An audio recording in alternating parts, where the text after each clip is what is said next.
Hər vaxtınız xeyirli olsun, dəyərli izləyicilərimiz.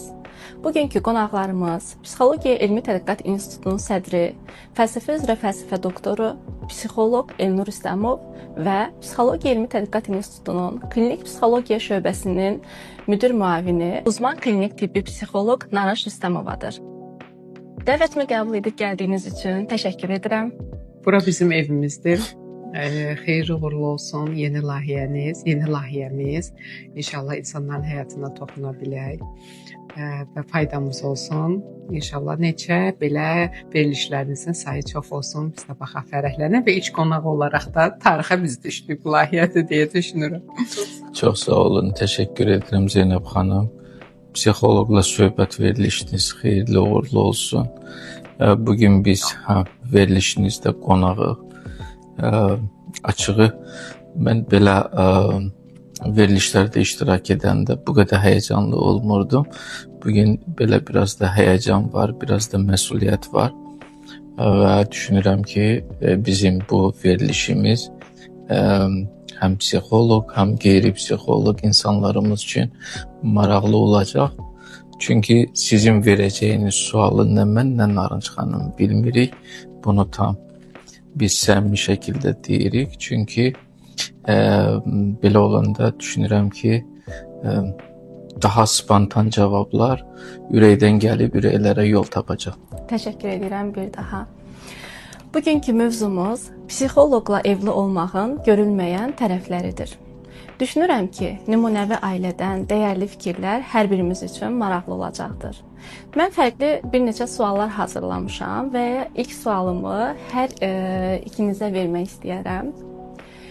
Evin həqiqi psixoloqu kimdir? Kim cavablasın? Buyurun. Mən düşünürəm ki, evin həqiqi psixoloqu sözü, yəni yanaşmasında təbii ki, burada qadının rolu böyükdür. Çünki yəni bu ixtisasca psixoloq olmaya da bilər, amma empatiya duyğusu, insanlara yanaşma, ailəni birləşdirmə, bunlar təbii ki, bir ananın təbiətən Allahın bizə verdiyi bir vergidir. Ana övladının bir ağlamağından belə hiss edə bilir ki, onun canı ağrıyır, qarnı acdır, 6 yaşdır. Yəni bunu kişilər hiss edə bilmir. Bu özü də insanları hiss etmə bacarığı bir növ psixologiya çox yaxındır və məncə evin həqiqi psixoloqu ilk növbədə analar olmalıdır, xanımlar olmalıdır. Yəni dediyim kimi bu dırnaqarası psixoloq dediyimiz, yəni sırf ixtisası olmasa belə hiss etmə bacarığı, insanların qayğısına qalma. Psixoloqun məqsədi nədir? Duyğulara toxunur. İnsanın bəzən özünə də etiraf eləyə bilmədiyi fikirləri aça bilir. Müəyyən psixoloji məsləhət yönümlü istiqamətlər verə bilir. Məncə anada da bu var. Deyəcəksiniz ki, yəqin ki, mən birinci bunu Elnur müəllimə bağlamalıydım, amma biraz burada dırnaqarası desəm, narsist bir yanaşmayla yanaşıram ki, məncə xanımdır, evin psixoloqu. Bütün evlərin yaxşı da psixoloq olan xanımın ailəsi də güclü olur. Və düzdür, indi evin psixoloqu deyəndə heç vaxt belə bir sualla rastlaşmamışdım. Çünki evdə psixoloqu yoxdur, evdə valideyn var, evdə ata var, ana var, uşaq var. İndi evdə psixoloq rolunu əgər nəzərdə tutursunuzsa, orada anlayış, empati qurmaq, əlbəttə ki, orada anaların rolu çox böyükdür. Bu yaxınlarda bizim çox yaxın bir dostumuz çox yaxşı bir söz dedi. Deyir, ailədə analar sevgi verir, atalar yol göstərir. Doğrudan bu bənzətmə çox xoşuma gəldi. Yəni ailədə o sevgi, o doğmalıq, o istiliyin formalaşmasında düşünürəm ki, ana faktoru çox böyük rol oynayır və əgər seçim olarsa evin psixoloqu kimdir, kim olsun, mən məmnuniyyətlə bunu analara həvalə edərdim ki, bunu analar yaratsa, formalaşdırsa, ailədə ocaq çox isti olacaq. Təşəkkür edirəm, çox sağ olun səmimi cavablarınız üçün. Belə bir sualla davam etmək istəyirəm. Bu insan məni həqiqətən anlayır dediyiniz an yadınızdadır. Buyurun. Nə oldu Elnur mənim yaman? Hər zaman elə hiss elətdirir mənə. Yəni elə bir an olmayıb ki, deyəm ki, bəlkə evliyimizin yeni illərində ola bilər, xatırlamıram, amma artıq neçə ilin ailə həyatımız artıq biz danışmasaq belə bir baxışdan, bir jestdən, bir mimikdən bir-birimizi anlaya bilirik və belə bir axırıncı dəfə nə vaxt sözümüz çəp gəlib heç onu belə xatırlamıram.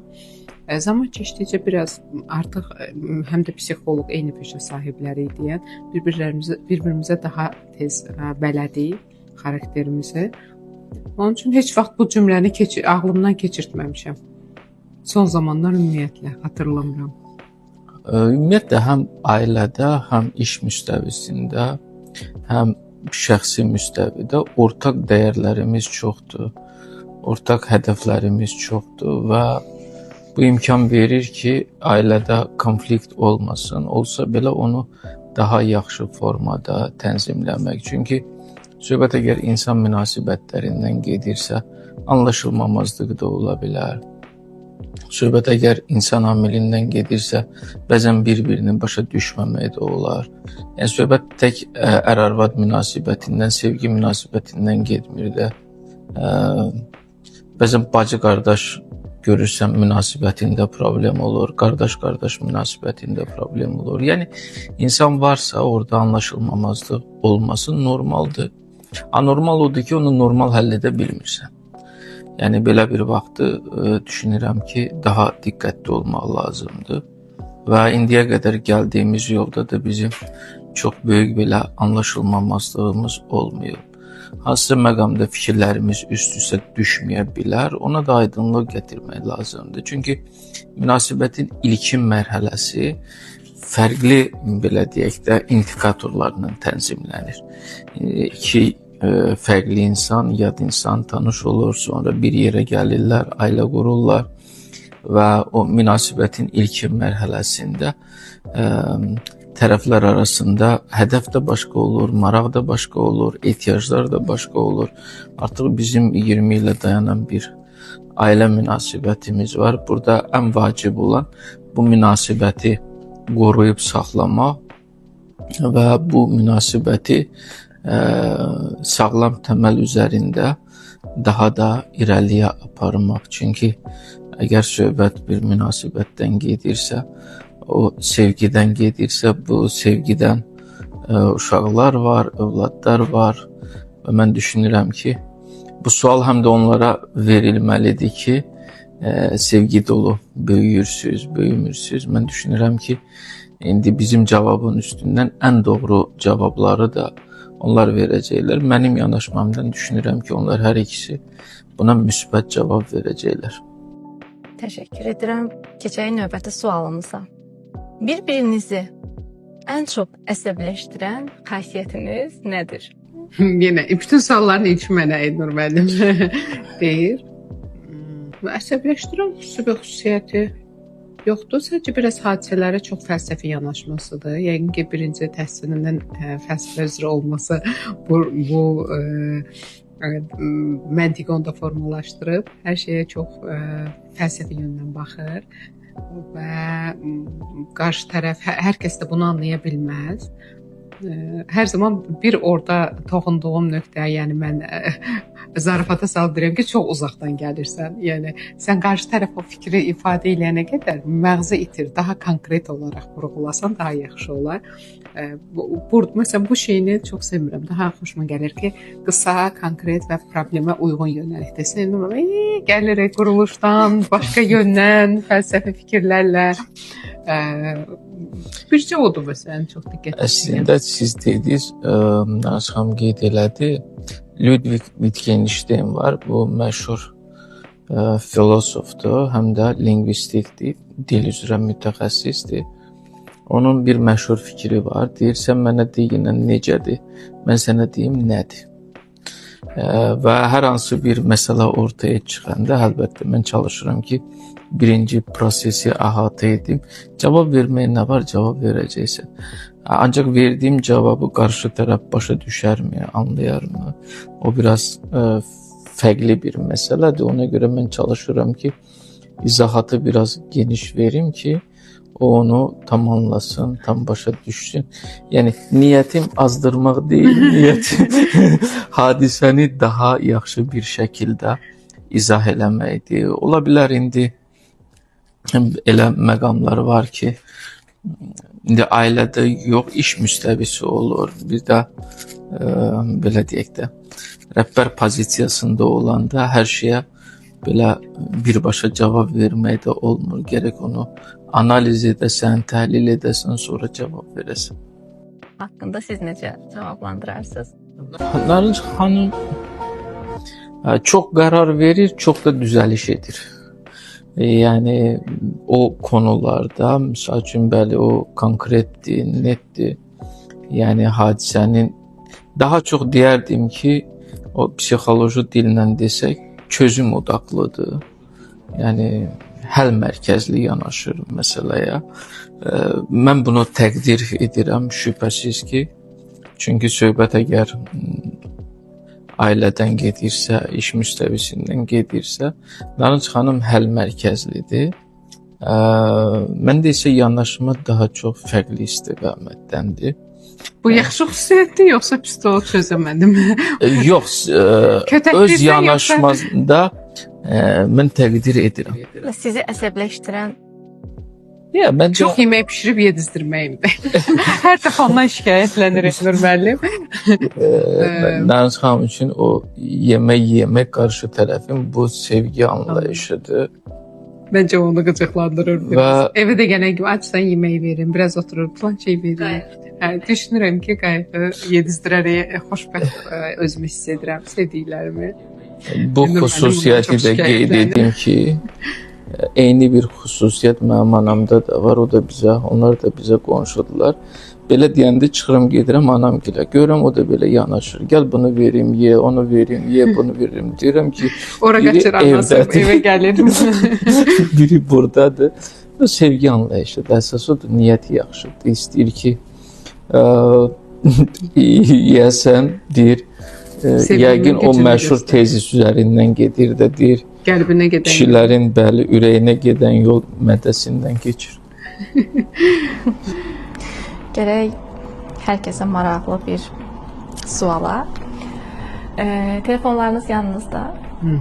Bəli, buradadır. Adını necə qeyd edir? Bəli. Öz adımı onun telefonda qeyd eləmişəm. Öz istədiyim adda. Bir-birinizi kontaktınızda necə qeyd etmisiniz? Necə həvəsdən gətirdi? Bu şəkildə nömrən özü düşmür. Cəmko. Nə qəşəng Məndə addır. nə idi? Göstərib. Nömrəmi tutum. Amma biraz ideya müəllifi özümə aiddir. Biraz özəl məsələdir. Yorğun olanda bir-birinizə ən çox nə yaxşı gəlir? Amma burada ilk cavabı Elnur müəllim sizdən ala. Axır ki, bir dənə sual idi mənim birinci. Yorğun olanda çox vaxtı otururuq, söhbət edirik. Bir də təzə bir şey yaranıb, transakt aramızda bir kofe içirik, söhbət edirik, danışırıq və çalışırıq ki, bu cür danışmaqla yorğunluğu çıxaraq. Və bəzən əgər doğrudan da misal üçün iş prosesidir, yorğunluq çox olanda həm zehni, həm fiziki çalışırıq harasa gedək, harasa gedib dincələk, ailə ilə bərabər vaxt keçirək. Yəni bu cür həll edirik. Ancaq bir yerdə istirahət eləməkdən çox ləzzət alırıq. Yəni il ərzində bir dəfə, 2 dəfə olar ki, biz tədbir, konferans harasa getsək, ayrı-ayrı gedirik. Çox vaxt elə bir yerdə gedib gəlirik. İndi son zaman qabaq uşaqlar balaca idilər. İndi deyəndə konferansa deyir, biz də gəlirik. biz də iştirak eləmək istəyirik. Burada demək olarmı ki, yorğunluğum Naci xanımla söhbət edərkən, o yanımda olarkən keçib gedir. O məşhur bir söz var, deyir yanında huzur tapdığın insan sərvətində. Əslində bugün biz ailə münasibətindən, ailə daxili konfliktlərdən müxtəlif də istiqamətdə müzakirələr gedir. Ən böyük problem ünsiyyət problemidir. Əgər ünsiyyət yaxşı olsa, tərəflərin bir-birindən gözləntisi normal səviyyədə olsa, mən düşünürəm ki, həm ailə daxili konflikt az olacaq, münaqişələr az olacaq, ailədə bir harmoniya olacaq. Çox vaxt gözləntilər üst-üstə düşmür. Yəni kişinin gözləntisi birdir, qadının gözləntisi birdir. Bu gözlənti ortaq olanda, ortaq dəyər üzərində olanda, bu gözlənti ortaq dəyərlər üzərində olanda ailə daxilində konfliktlər də az olur. Daha çox huzur olur, daha çox harmoniya olur. Mən də mənim dediklərinə qatılıram. Yorğun olanda sualda onu vurğuladınız ki, bir-birinizə necə belə yaxşı gəlirsiniz sözün əsl mənasında. Söhbət etməyi çox xoşlayıram. Yatmağı mənim ən sevdiyim yorğunluğumu çıxardacaq. Yəni mən bilirəm əgər işdən gəlmişəmsə və yoxa çıxmışamsa, o bilir ki, çox yəqin ki, yorğunam və həmin anda uşaqlar yatan saatda 9 iradələrində yatıram və bir yerdə söhbət etmək insanı rahatlandırır və yorğun olanda hər şeydən qaçmaqdansa, insanın qəlbini qırmaqdansa, ətrafda uşaqları incitməkdənsə, əksinə biz duyğularımızı ifadə etməyi öyrənirik. Məsələn, mən bugün çox yorğunam, bugün falan işlər görmüşəm, özümü çox halsız hiss edirəm. Bunu sevdiyim insanla bölüşmək, övladlarınla bölüşmək, həyat yoldaşınla bölüşmək, bu özü böyük bir dəyərdir. Və yoldaşın həmin anda can, bir çay mı istəyərsən, ya da ki, çoxmu yoruldun, sən bu qədər özünü yorma. Məsələn, bir cümlədir, amma adama o qədər motivasiya verir, güc verir ki, sevdiyin insan sənin qayağına qalır. Çünki bəzən insan var gəlir evə deyir ki, mən yorulmuşam, heç həyat yoldaşımın əhəmiyyət vermir buna. Sən dedinmi? Sən dilə gətirdinmi? O alnına yazmır ki, yorğunsan. O bilə bilməz. Sən duyğularını ifadə eləməyi öyrənməlisən. Məsələn, mən gələm deyirəm, bugün çox halsızam, çox yorğunam, hədsiz dərəcədə ağzıma açıb tərpədib bir cümlə belə deyə bilmirəm məsələn. O gəlsə, bir çay versə, bir 5 dəqiqə söhbət etsə, mənim yorğunluğum gedəcək. Ancaq yorğun olanda belə yorğunluğumuzu dilə gətirməli və sevdiyimiz mühitdə belə rahatlıq tapmalıyıq. Çünki insanın istirahət etdiyi zona ən əsas iki yerdə istirahət edir. Bir ana qarnında, bir də o qəbir evində. İnsan hər zaman çalışır və işləyir və insan yorğun olanda həmişə durmağı istəyir. Durmaq istəyir. O ana qucağını, ana qarnının istiliyini hiss edir. Bu da bizə xatırladır ailəmizi. Amma bəzən insanlarda bu yanlış formalaşır. Yəni yorğunam, sözümü kənara atım, gedim dostlarımla zaman keçirim. Münasibətdən də insan yorula bilər. Hətta günün sonu yorğunluğu deyil. Hər şeydən yorula bilər. Yükdən, yəni mənəvi yükdən də yorula bilər. Onun üçün də yorğun olanda qaçmaqdansa onu həll etməyi, onu əritmək lazımdır və lazım vaxtında dilə gətirməyi, sevdiklərlə o yorğunluğu çıxartmağı, özümüzdə bunu formalaşdırmalı. Sağ olsun Aynur müəllim də elədi. O da yorulanda məsələn mən hiss edirəm artıq yaxın bir ərazidə bir rayon belə olsa, bir günlük belə gedib mülkdən çıxırıq, uşaqlarla vaxt keçirib qayıdıb gəlirik. Ya mən yorğun olanda o artıq bilir. Yəni artıq bir baxışdan insan bir-birini tanıya bilir. Bu əslində psixoloq bacarığından deyil. Məncə bu sevgidəndir, münasibətdəndir. Yəni psixoloq olmayan o qədər bir-birini sevən ailələr görmüşəm ki, hamısı bizi kimidir. Mən düşünürəm bu psixologiyanın avantajı deyil. Qəlblərin eyni olmasının avantajıdır. Sizin fikrinizi ümumiləşdirsək deyə bilərikmi? Sizə görə yorğunluğu aradan qaldırmaq, qarşı tərəfin məni anlaması. Bəli. Duyğularını paylaşmaq. Evinizdə ən çox işlənən cümlə. Yemək ye. Acmısan? Plan şey var, gətirim, varinə var, sənlə gətirim. Plan şey eləmişəm, gətirim. Bizim evdə var məşhur cümlə yəqin eləməməlidir. Qatılıram, hə, o söz. çay içirsən. Uşaqları yemək gəlirəm qapıdan, yeyirsən. acmısınız gətirin, filan şey istəyirsiniz. Peçenye var diyetik, onunla çay verib içirsən. Barina var, filan şey var, belə ancaq. Bu şəkildə evdə küncdə bucaqda gəzərək onlara daim təkliflərdə bulunuram. Ay. Keçək növbəti sualımıza. Mübahisədən sonra ilk barışmaq üçün addım atan kim olur? Məncə elə də olmaz. Bir centilmen həmişə belə o addımı atması lazımdır. Addımı atır, barışıq olandan sonra canımı alır. Sonra başa salır ki, bu düz deyil, bunu belə eləməməli idi, amma həqiqətən də o ilk addımı, o ilk qayğını Elnur müəllimlə həmişə görmüşəm. Hətta biz nişanlıydıq. Elnur mənim çox uzaq bir ərazidə qalırdı, mən yaşadığım yerdə. Məsələn, mən küsərdimsə, o 1 saatlıq yolu durub gələrdi, gecə saat 12-də olsa, mənlə yerində məsələni həll edərdi. Gəl qapıya, bunu danışaq, ondan sonra, yəni heç bir zaman küskünlüyü sabaha saxlamazdı. Həmişə deyirdi ki, problem varsa yerində istəsə bunu həll etmək lazımdır, uzatmaq lazım deyil. Mən həmişə belə çox təəccüblənirdim. O vaxt özdə belə deyək də gənc zamanlarımız idi. Çox yəni uzaqda yaşayırdı Elnur müəllim. Yəni heyrət olurdum ki, gecə 12-də belə gəldiyi olub məhəlləmizə. Dedim, ay mamam qoymayacaq, anam çıxım çölə. Yox, bir də qapıya gəlirəm danışaq. Yəni o vaxtdan bəri Elnur müəllim həmişə bir doğrudan da peşəkar ailə psixoloqudur o mövzuda ki, həmişə deyir ki, problem böyüyür. Xırda qaldıqca problemlər böyüyür. Vaxtında paylaşaq, həlli nədirsə bir yerdə tapaq.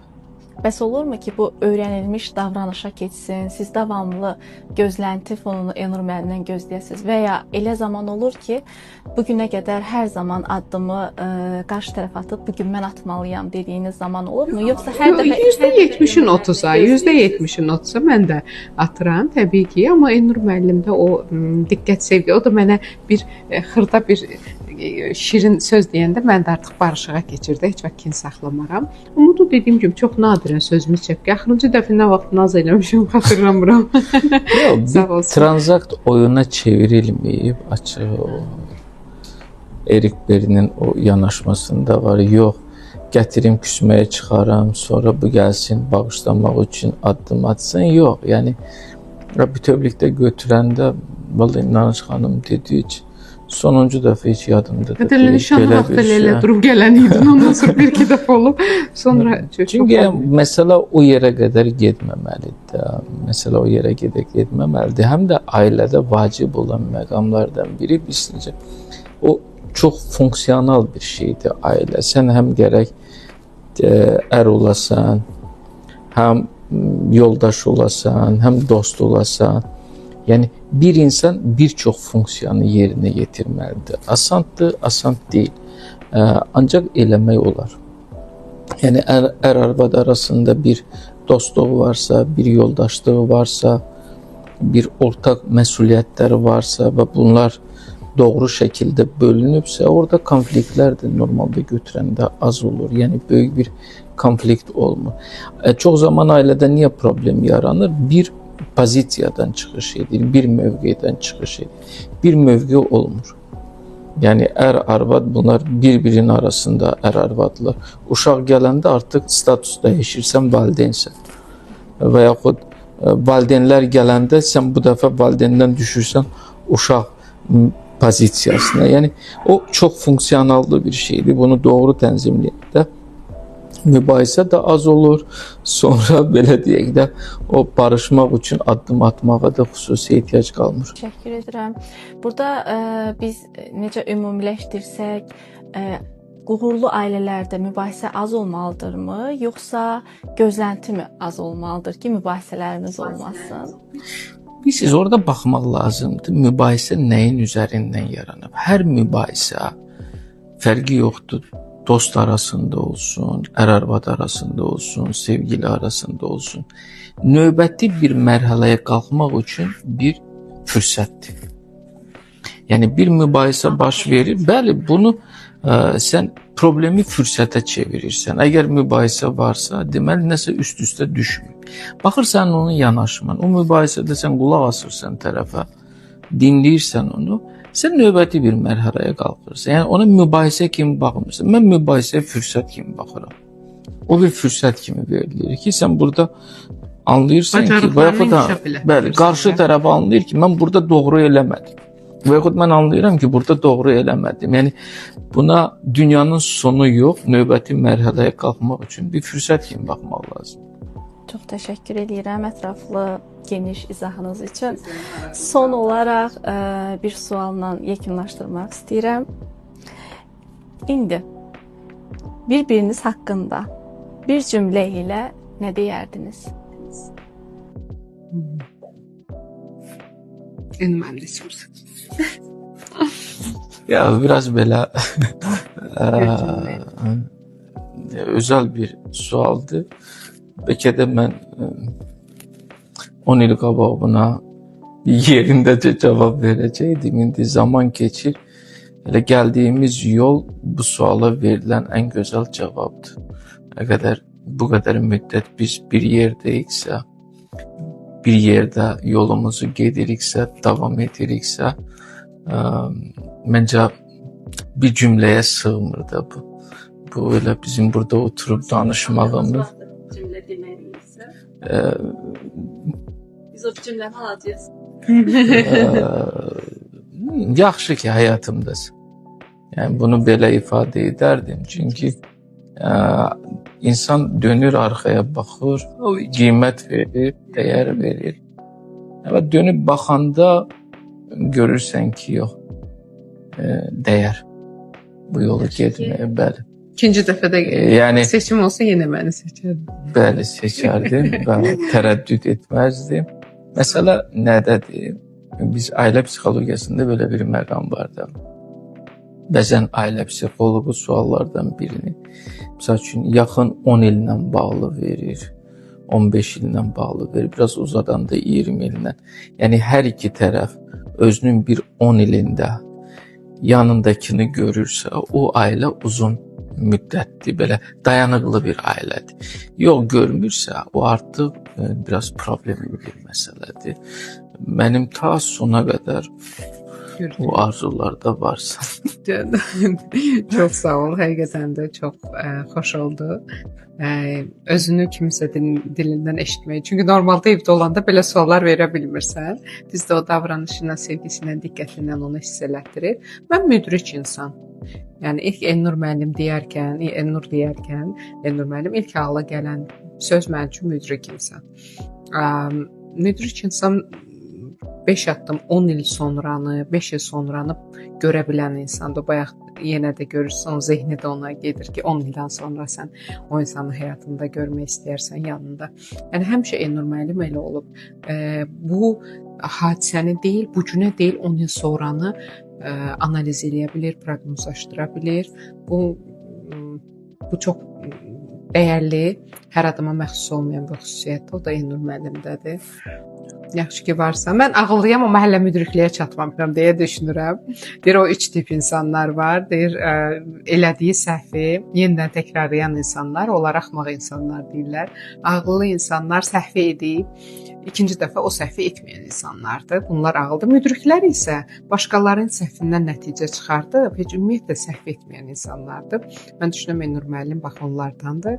İnşallah biz də nə zamansa gəlib çatarıq. İnşallah. Müdriklik səviyyəsinə.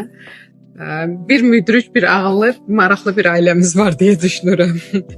Soda birisindən olmayan. Çox xoş oldu Zeynəb xanım. Mən istəyərdim ki, sizin bu veriliş deyək, nə bilim, layihə deyək, mən çox sevindim, çox qürurlandım. Psixologiya Elmi Tədqiqat İnstitutunda belə bir layihəyə start verildi. Bu mənim çoxdan ki arzumudur, istəyimidir. Sağ olun ki bunu reallaşdırdınız və bizi ilk qonaq kimi çağırdınız. Biz də sevərək gəldik, iştirak elədik.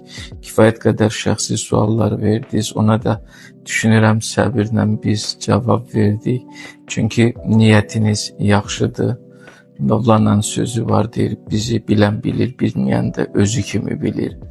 Mənim yadımdadır ki, biz cütlük olaraq bəlkə də ilk müsahibəmizi yox bir 15 ildən çoxdur ki vermişik. Bu YouTube kanallarında da var, televiziya proqramlarında da var.